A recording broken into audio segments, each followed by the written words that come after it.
반갑습니다. 모두다 행정사 송범석 대표입니다. 8월 28일로 향하고 있습니다. 영상은 8월 28일 영상인데 지금 찍고 있는 시간은 8월 27일 11시 50분이네요. 곧 자정을 향해 가고 있습니다. 미리 영상을 찍어 놓는 이유는 내일도 또 출장이 있기 때문에 그렇습니다. 저희 카페에 올려주신 글들 또 설명드리고 제가 질문에 대한 답변 드리도록 하겠습니다. 저희 카페는 언제든지 열려 있으니까요. 항상 궁금한 것들이 있으시면 말씀 적어주시면 제가 답변을 직접 드리고 있습니다. 자, 음주교육이라는 글을 올려주셨는데요. 로고고 22님 3회차 교육 받아야 되는데 시간이 없어서 방법이 없을까요? 네, 죄송하지만 음주운전 음주운전 취소자 교육을 받지 않으면 면허를 다시 딸 수가 없습니다. 그래서 면허를 따기 위해서는 기본적으로 음주운전자 취소자 반에서 교육을 받으셔야 돼요. 1회 반, 2회 반, 3회 반 있는 건 아시죠? 1회 반과 2회 반, 3회 반은 5년 단위입니다. 지금부터 5년 안에 몇 번이 적발이 됐느냐를 보기 때문에 음주운전 3진아웃, 2진아웃과 좀 개념이 달라요. 그러니까 내가 3회 반인데 내가 알고 보니까 1회 반인데 지금 3진인데 왜 1회 반인가 이렇게 물어보시는 분들이 있는데 그 교육과 그다음에 우리가 행정처분에 있어서 이 음주운전은 좀 개념이 다르기 때문에 다르게 좀 생각하셔야 됩니다. 결론은요, 교육 받으셔야 돼요. 교육 안 받으시면은 면허 못 땁니다. 자, 음주운전 벌금 감경 사회봉사 대책. LLETG님 27살에 직장이 없고 대출금이 있으시고요. 0.097%가 나왔고 과태료 50% 감경받는 대상자가 나와 있는데 수급자나 한부모 가정이면 감경받을 수 있다고 나와 있습니다. 원래는 수급자 혜택을 받다가 주소지를 형 밑으로 바꿔서 수급자가 끊겼고 한부모 가족으로 신청을 하느니 한 달이 넘게 걸린다고 합니다. 벌금 종이는 나오지 않았다. 벌금이 300만원 미만일 때만, 이하일 때만 이 신청이 가능하고요. 의뢰인 적어주신 것처럼 벌금이 400만원이 나오면 100만원 내고 나머지 300만큼 이렇게 사회봉사 신청은 원칙적으로 안 되는 걸로 알고 있습니다. 질문 1. 과태료 감경 대상자가 음주운전 걸리고 수급자 신청에도 해당이 되나요? 일단은 벌금이라고 하는 건 행위시에 나오는 벌금이 아니라, 물론 벌금 적용 자체는 행위시에 걸린 불법 행위를 저지른 범죄 행위를 저지른 그 행위시에 법에 적용이 되지만, 여기에 대해서 이제 수급자 신청을 하는 것은 사후에 되는 거지만, 그러나 그 벌금이 나오는 작용은 후에 있기 때문에, 제가 요새 민법 공부를 많이 하다 보니까 말이 이상하네요. 후에 나오는 작용에 따라서 벌금을 내는 거기 때문에 향후에 수급자 신청을 해서 낸다 해도 그때 자격을 갖고 따지는 거기 때문에, 벌금을 낼 때의 자격을 갖고 따지는 거기 때문에 상관이 없다고 봅니다. 그래서 이거는 제가 해석을 하더라도 무난하게 수급자 신청이 돼 있는 상태라면은 그때 가서 벌금을 낼 때 당시에 수급자만 된다면 벌금에 대한 혜택을 볼 수가 있다, 이렇게 해석이 됩니다. 아까 말씀드렸지만 300만원 이하일 때에는 사회봉사 대체가 가능한데 400만원을 갖다가 100만원 내고 300만원을 사회봉사를 이렇게 나눠서 할 수는 없는 걸로 알고 있습니다. 이런 경우에 벌금이 얼마 정도 나오나요? 네, 벌금은 현재 농도로 봤을 때는 적어도 500만원 이상은 나올 것 같네요. 0.097이니까 윤창호법 적용으로 148조에 2에 나와 있습니다. 자, 켈른님 오랜만에 적어주셨네요. 경찰서 조사받으러 갈 때 반성문 준비해서 가야 한다는 글을 어디서 본 것 같은데, 반성문 맞아요. 반성문은 행정사님의 감동 대필이나 참고할 수 있는 서식이 있는지요? 네, 행정사님의 감동 대필은 뭐죠? 네, 감동 대필.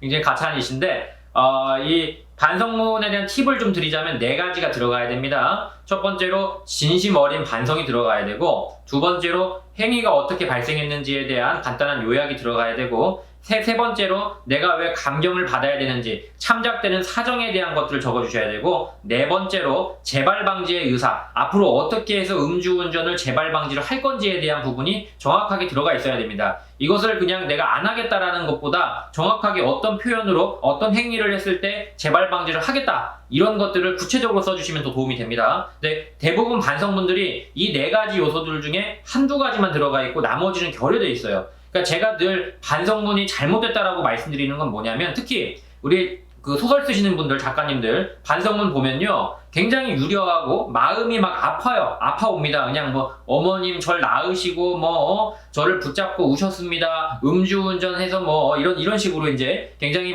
수필같이 눈물을 이렇게 글썽거리게 하는 어떤 그런 용법들이 있는데, 사실은 큰 도움이 안 돼요, 그게. 왜냐면 그런 것들은 사실 누구나 부탁이라고 쓸 수가 있는 건데, 그런 요건보다도 반성문은 정확하게 4가지 반성하는 부분 들어가 있어야 되고, 어떻게 걸렸는지에 대한 이 어떤 사실 행위에 대한 어떤 사건 요약이 들어가 있어야 되고, 그 다음에 내가 참작받을 수 있는 부분이 정확히 뭔 건지를 딱 들어가 있어야 되고, 이게 요건이거든요.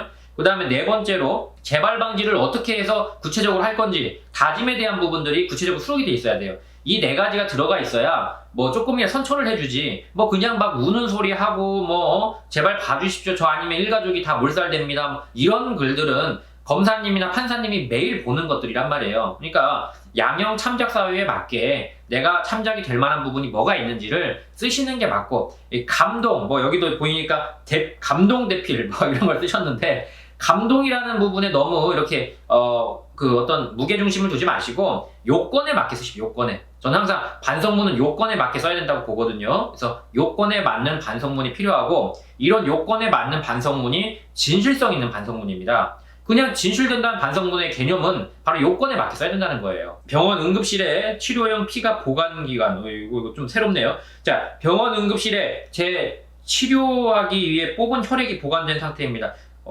그래요? 응급실에, 그러니까 치료를 위해서 혈액을 뽑아놨다 이거죠. 네.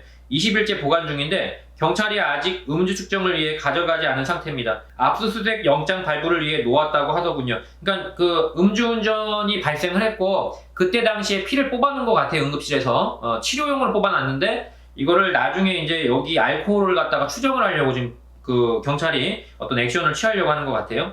언제까지 음주 추정을 위해 보관이 가능한 건지요? 이건 사실 법에 없습니다. 우리가 이런 어떤 교통단속 처리 지침이라는 경찰 내부의 매뉴얼이 있는데요. 거기에 혈액 채취를 언제까지 뭐 보관을 해야 된다는 그런 건 규정이 없어요. 혹시 장기 보관하면 혈액 알코올 농도가 변질이 되나요? 글쎄요, 이건 의학적인 부분이라 이거는 의사 선생님한테 물어봐야 될 것 같은데 저는 잘 모르겠습니다. 근데 정확한 거는 이거는 법에 없는 부분이에요. 법에 없는 부분은 어떻게 제가 말씀 못 드리죠. 법에 있는 것들을 말씀드려야 되니까. 그래서 뭐 압수수색 영장 발부를 최대한 빨리 해가지고 그 혈액을 갖다가 받아올 수는 있겠지만, 언제까지 보관을 해야 된다는 그런 건 법에 없어요. 그러니까 정확하게 말씀 못 드리고, 또 이게 혈액 알코올 농도가 변질이 되는지 여부는 이제 의학적인 부분이라 저는 의학 전문가가 아니라 그쪽은 잘 모르겠습니다. 네. 그래서 답변을 제대로 못 드려 죄송한데, 법에 없는 부분이라 제가 뭐라고 말하기가 좀 어려워요. 안녕하세요. 미성년자 운전 사고이고 18세 학생이 친구 엄마 차를 타서 사고를 했습니다. 무면허 운전이죠. 네, 피해자 쪽 차량이 1,000만 원 정도 피해 금액을 보험사 측에서 내라고 연락이 왔습니다. 그러니까 피해자 쪽 차량에 대해서 보험사 측에서 1,000만 원 정도를 내라. 아이 친권이 아빠 쪽에 있는데 아버지는 돌아가시고 없는 상황이고 할머니가 키우고 계십니다. 제가 그 돈을 다 물어줘야 되나요? 잠깐만, 그러니까 이게 법률 관계가 어떻게 되는 거죠? 그러니까 여기서 말하는 저라고 하시는 이 분이요, 어떤 관계신지가 안 나와 있어요. 미성년자 운전 사고고 18세 학생이 친구 엄마 차를 타고 사고를 냈다는 것까지는 알고 있는데, 지금 여기에 있어서 정확하게 이 질문자님이 어떤 관계인지가 안 나와 있어서 제가 답변을 좀 어려울 것 같아요.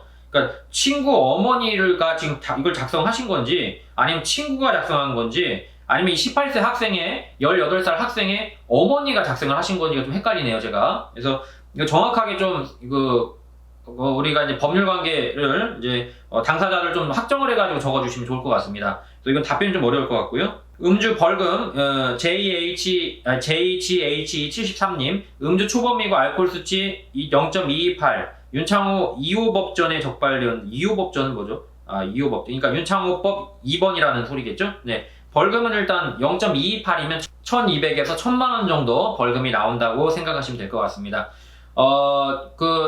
저번 주죠. 이번 주도 물론 이제 행정심판 재결례들이 나올 차례인데, 저번 주에도 대략 한 7명 정도가 구제가 됐습니다. 근데 이제 문자로 진행하시는 분들은 저희가 어르신들은 대부분 구제가 돼도 저희한테 이 통보가 잘 안 와요. 어르신들은 그냥 나 구제 됐어 이런 식이거든요. 이걸 녹음을 해갖고 보여드릴 수는 없기 때문에 카카오톡을 잘 사용하시는 나머지 5분 사례를 좀 이렇게 흘러드리도록 하겠습니다. 제가 여기서 강조하고 싶은 건 뭐냐면요, 구제를 받을 만한 부분이 있다면 윤창호법하고는 관계가 없다는 거예요. 윤창호법은 음주운전에 대한 처벌을 강화하는 거지, 벌금과 그 다음에 징역, 그 다음에 집행유예에 대한 어떤 형사처벌을 강화한 거지, 구제를 받을 만한 분들은 구제를 받을 수가 있다는 겁니다. 윤창호법과는 별개라고 생각을 하셔야 돼요. 근데 많은 분들이, 물론 그렇다 해도 많은 분들이 의뢰를 하시는데 윤창호법 때문에 의뢰를 안 한다, 이거는 말이 안 되는 얘기예요. 왜냐면 윤창호법은 형사처벌에 대한 강화를 의미하는 거지 구제를 안 시켜주겠다는 의미가 아니거든요. 그러니까 그런 의미들을 정확하게 좀 나눠서, 우리가 법률 용어로 가분이라고 하거든요. 그러니까 가분하셔서 좀 나눠서 생각을 하시면 좋을 것 같습니다. 자, 여기까지 송범석 대표였습니다. 성공 사례 나와가는 것 좀 보시고요. 그 다음에 항상 저희 유튜브나 네이버 카페는 열려 있습니다. 항상 질문 주시고요. 언제든 질문 주시면 답변을 최대한 잘 드리고 있으니까 항상 질문 주시면 감사하겠습니다. 송범석 대표였습니다. 감사합니다.